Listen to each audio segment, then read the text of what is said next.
On a quiet road in Vero Lake Estates, it's a small glimpse of a young girl's life. She was just starting out. And as her mother, Jericho Hughes, gathers the courage to share her daughter's story. She knows that story ended far too soon. She was my firstborn. I was 18 when I had her. We pretty much grew up together. I was so excited to see all the things that she was going to do. I do have the ambulance on the way, and I have law enforcement en route as well. She's breathing a little heavy. Please, hurry. On April 12th, Florida Highway Patrol says 15-year-old Haley Hughes was walking to her bus stop on the corner of 79th and 102nd Avenue when a truck swerved into the Sebastian River high schooler, hitting her and tossing her body onto a grass shoulder. The teen was flown to St. Mary's Medical Center, but doctors determined her brain had gone too long without oxygen and declared her brain dead. After 10 days, her mom made the gut-wrenching decision to take Haley off life support. That was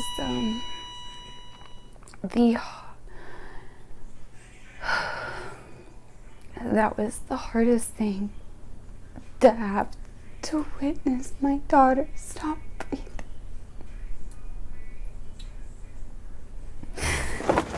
FHP says the person who hit Haley was one of her classmates, a high school senior on his way to school. We aren't identifying him because he's a minor. According to the traffic homicide investigation report, he not only hit Haley, but left the scene. 911, what's the address of your emergency? I was just driving by. There's a young lady by a construction site. I think she was hit by a car. That's the only call made to 911 related to the crash. The voice belongs to the teen driver's father. She's not talking. She's breathing, though. Thank God. FHP says the teen's cell phone records indicate he hit Haley sometime before 6:23 a.m. He stopped just past the crash. FHP investigators say the teen told them he thought he hit a mailbox. He then called his father and told investigators his father told him to come back home to look at the damage.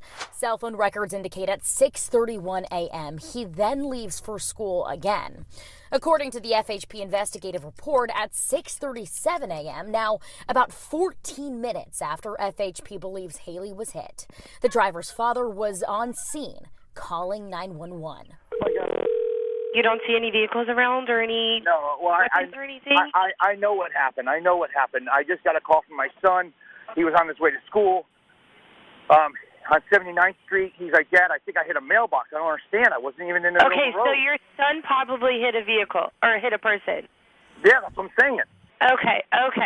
That's well, you said you weren't 100% sure, so I wanted to make sure. No, I'm 100% sure. It's now 6:40 a.m., at least 17 minutes after Haley was likely hit. Where's your son?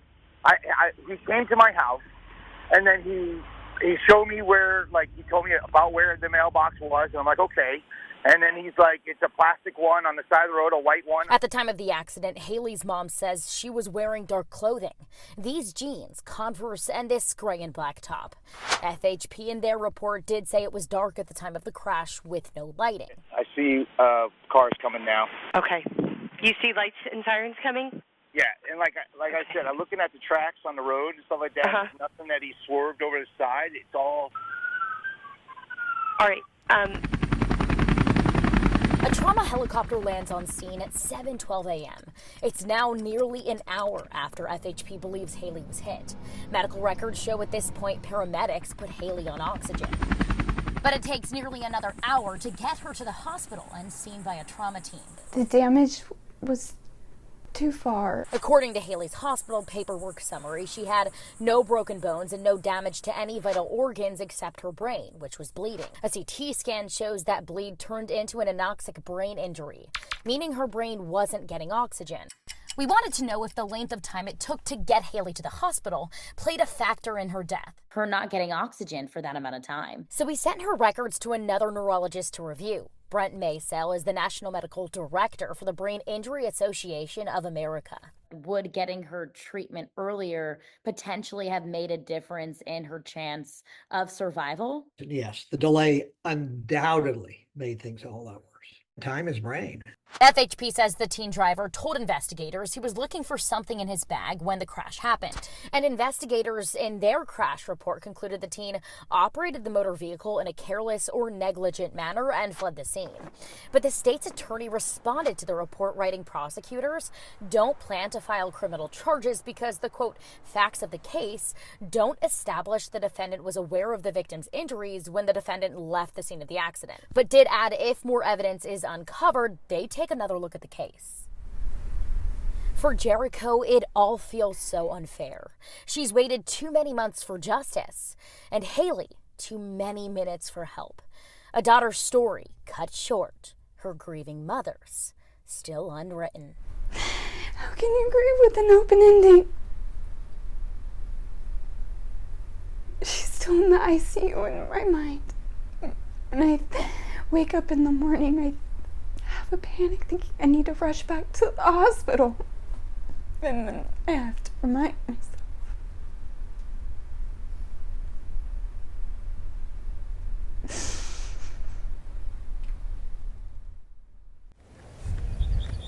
Some say we are like flowers. We're here just for a season.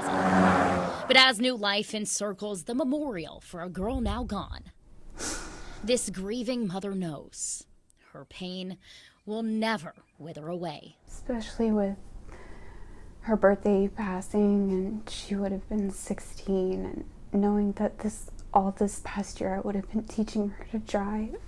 It's been 1 year since Florida Highway Patrol says the driver of a truck swerved into the Sebastian River High School student in the Vero Lake Estates neighborhood. Haley Hughes flown to the hospital, where medical records show doctors declared her brain dead. Her mom making the decision to take the 15-year-old off life support 10 days later. My daughter was such an amazing person. And she had such the biggest personality, and she was going to grow up and do so many fun and amazing things. She was going to travel. There's just that huge loss. FHP identified the driver as Haley's classmate, who we are not naming because he's a minor. FHP's crash report concluded he drove in a careless or negligent manner, and FHP's traffic homicide investigation also shows he left the scene. 911, what's the address of your emergency? I was just driving by. There's a young lady by a construction site. I think she was hit by a car. In the only 911 call related to the crash, the teen driver's father told dispatchers his son thought he hit a white mailbox, then came back home before continuing on to school, while Haley laid unconscious. Oh my God. You don't see any vehicles around or any weapons or anything? I know what happened. I I just got a call from my son. He was on his way to school. On 79th Street, he's like, Dad, I think I hit a mailbox. I don't understand. I wasn't even in the middle of the road. Okay, so your son probably hit a vehicle or hit a person. Yeah, that's what I'm saying. Okay. That's well, you said you weren't 100% sure, so I wanted to make sure. No, I'm 100% sure. Where's your son? He came to my house, and then he showed me where, like, he told me about where the mailbox was, and I'm like, okay. And then he's like, it's a plastic one on the side of the road, a white one. Cell phone records show the father called 911 about 14 minutes after FHP says his son hit Haley. Time is brain. That's neurologist Dr. Brent Maysel, who I connected with for our first investigation in October. Would getting her treatment earlier potentially have made a difference in her chance of survival? Yes, the delay undoubtedly made things a whole lot worse. Yet 6 months after the crash, prosecutors filed no criminal charges in Haley's death. Writing in this disposition letter, the facts of the case don't establish the defendant was aware of the victim's injuries when the defendant left the scene of the accident, but did add if more evidence is uncovered, they'd take another look at the case. My baby was dying right there in front of him. After our report aired, Jericho says investigators came to collect both the clothing Haley was wearing at the time of the crash and the medical records I obtained to prove the length of time she waited for help. The state attorney's office brought in extra help, forensic help, to do a forensic reconstruction. This updated traffic homicide investigation, dated March 26th, includes a far more detailed timeline of the accident. The next day, March 27th, this release I obtained shows the state attorney's office charged the driver for leaving the scene of an accident. It's a misdemeanor, and Jericho hoped for more serious charges. Devastating, soul-crushing,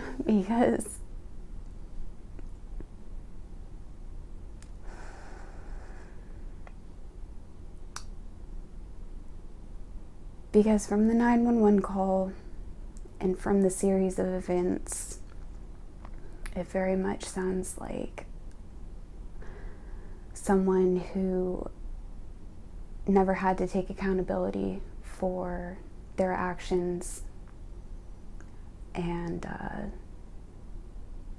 calling up dad to fix another mistake they made. The state attorney's office declined an on-camera interview because it is an active case. But in a statement, prosecutor Bill Long told me, quote, "We evaluated for every theory of prosecution and went with what we felt we could prove beyond a reasonable doubt." Not only not really any justice for her death, but any accountability for it. My heart is forever going to be broken. Forever.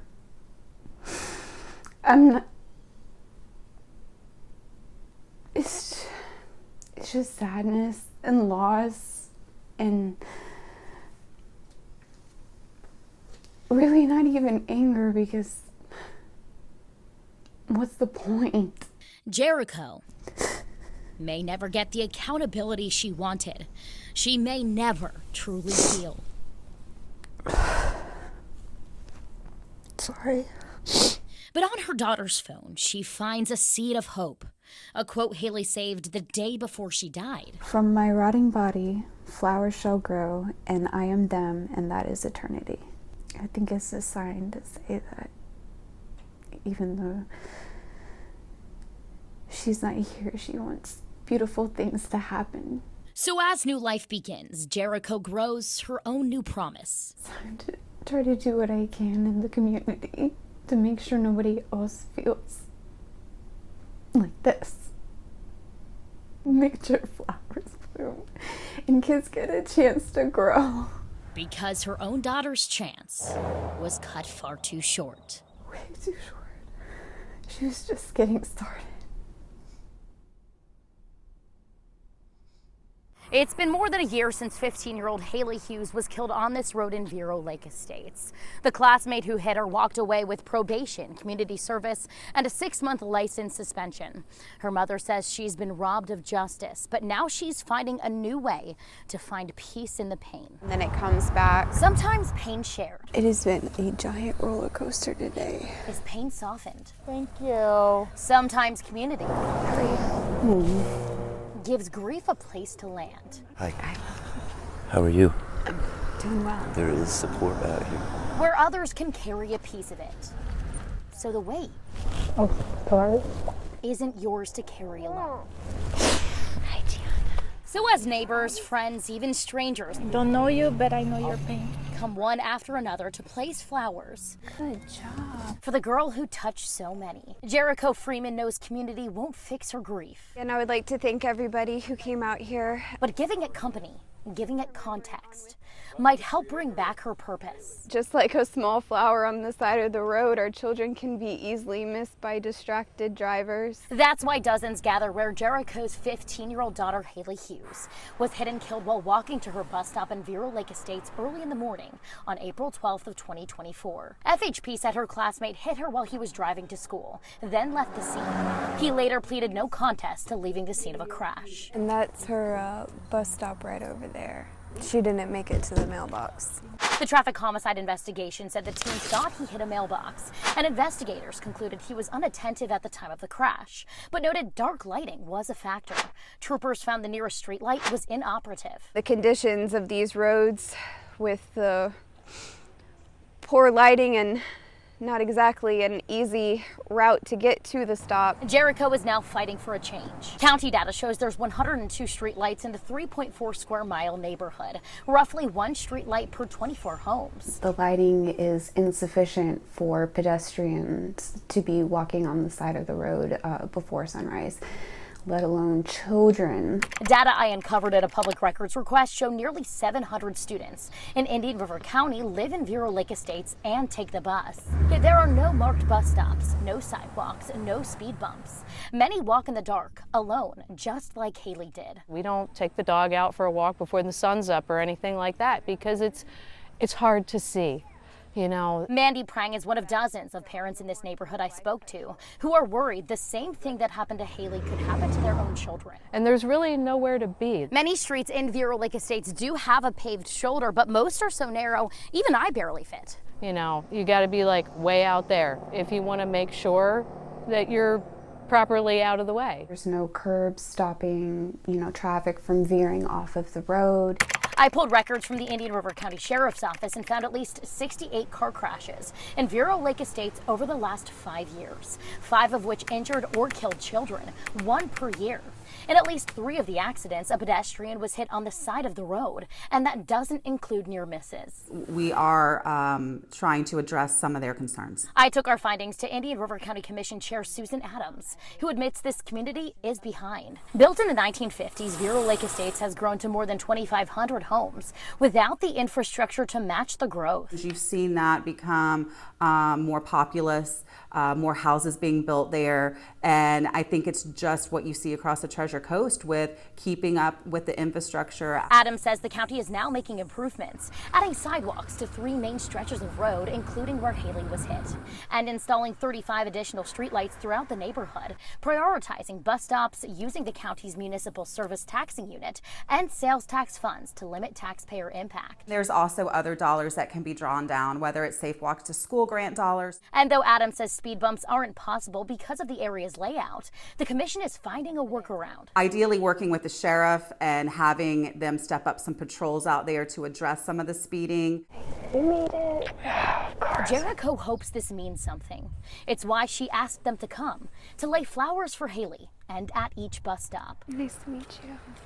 Do you ride the bus out here? A silent plea for change for every child who still walks these roads in the dark. As we move forward, we're going to do this in Haley's name so that there are no more children out here that have their story cut short. Because she knows grief is the cost of love, even grief shared. It's not fair.